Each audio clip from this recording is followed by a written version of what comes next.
Hey everybody, this is Dennis and Tim. We're going to do the random spins for the last 3 games of the Strat 28 season schedule. Tim's here to witness the fitness, make sure that I don't do anything wrong.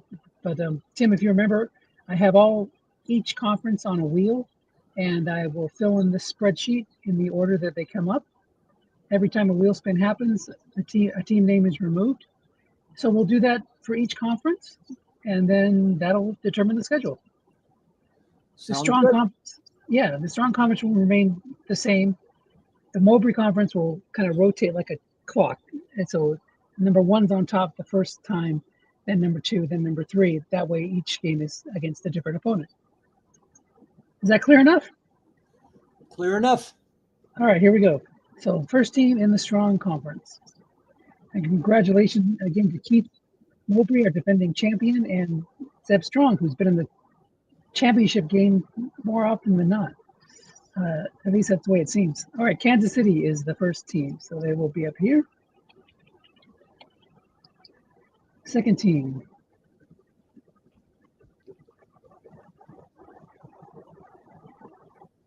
Pittsburgh.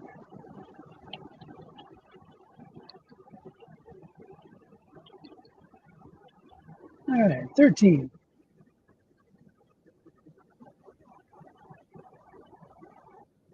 Philadelphia. I like doing it this way. That way, there's no way you could possibly rig it to match you up against certain teams. Atlanta. Wherever it lands, you know? Yeah, and sometimes the games you think are going to be easy compared to others don't work out that way. Good point. Buffalo next. Or you just happen to have a bad dice team. It wouldn't matter who you played. You're going to lose that one. Yep. Seattle. So what's your S28 team look like this year, Tim? Are you going for it, or kind of in the middle, or rebuilding? Kind of recovering from the trades to get Dak Prescott and a couple of failed early round draft picks, guys such as Zach Wilson. Yeah. I've had a couple other ones that it's just seems like I've had some offensive linemen I liked when they came in, but they didn't really work out, like Evan Neal. But Greg Dulcich, you could keep going. Chase Claypool, and then trading one of the hits I had, Tyler Smith, and quite a bit to get Dak Prescott. So it took a reset, but I feel good about adding Nate Wiggins this year, and I was kind of down on some picks. Next year, I'll kind of be in the positive, so kind of had a good reset year, but as far as wins and losses, 7 would feel pretty good. I like it. And what I like even more is that you're not like because you're not going to compete. I spelled that wrong. You're not like totally selling out. You're still going to have fun. You're still going to be competitive, and you can do that with any type of team.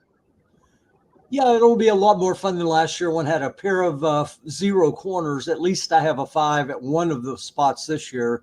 But trading Zaire Alexander as part of the deal to get Dak, and having Tre'Davious White kind of fall off. So kind of dealing with several things at once. But, like we were talking about last year, you do what you can to get what you think is a franchise quarterback, and you work around that. And that's kind of what we've been doing. Absolutely. So, yeah, if you get the right guy, you can never pay too high a price. And I think you have, quality quarterback in Dak. I'm going to have to start looking for a quarterback now that Wilson's, having trouble staying in the starting role.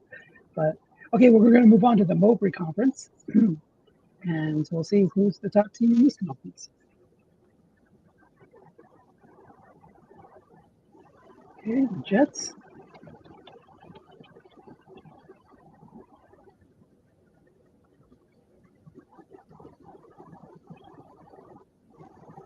New York, New England. How does your team look for the year? I have a lot of 4s in the secondary. I didn't really spend too much time on trades this year. But the defensive line's good. The front seven, I think, in general is pretty good. But I'm going to be playing a 4-3, so I just hope I don't get flat passed to death.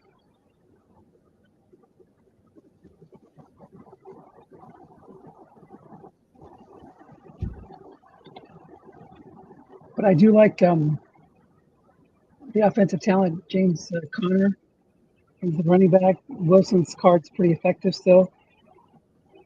Not top 5 anymore, but top 10, I think, or top 12 at least. Oh, yeah, he's solid. And then I have okay receivers in Cup and Hopkins. Hoping for a bounce back here for Cup at least, but we'll see. It's funny how those top tier receivers can go from being like amazing to really struggling. Yeah, it's not as though they're unproductive at the NFL level, but when you're like starting to slip a little bit and your yards per catch are like 10.8, yeah, it's hard to get good cards. Yeah, or even somebody like, Devontae Adams, who was like the cornerstone of an offense. Now he's the second banana in LA with the Rams. So who knows what Strat's going to do with him, but he won't get I don't think both of them will get double team catches. That's rare.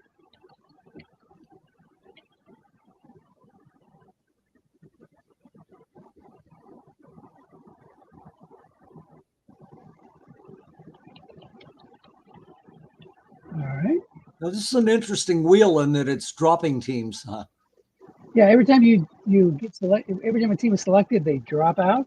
So that way you don't have two teams showing up in the same spot or in different spots. I mean, there's Los Angeles.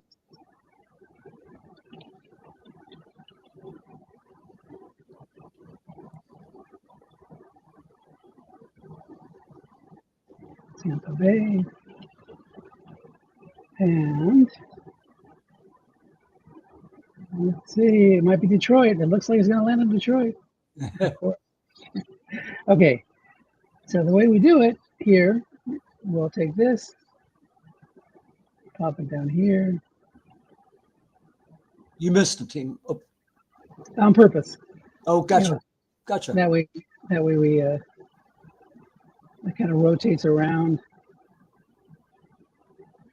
Very similar to how I do the IFL schedule. And this one stays the same. So run rotates by 1, and 1 stays the same. So we can look at, say, for example, your team. You're going to play Dallas against Seattle, then Dallas against Buffalo, and finally Dallas against Atlanta. So you get Seattle, Buffalo, Atlanta. We're looking at my team. I get Dallas, New Orleans, and Green Bay. So that's the way it works. That's how we determine the last 3 games of the season, because it's an unbalanced schedule. One conference against the other is the interconference of the last 3 games. And so now this is determined. So I will share this out. And let's see, save this as 2024. And there you go. Thank you very much, Tim. I appreciate you taking a little time out of your day to help me out with this. No problem. Have a great day. Take care.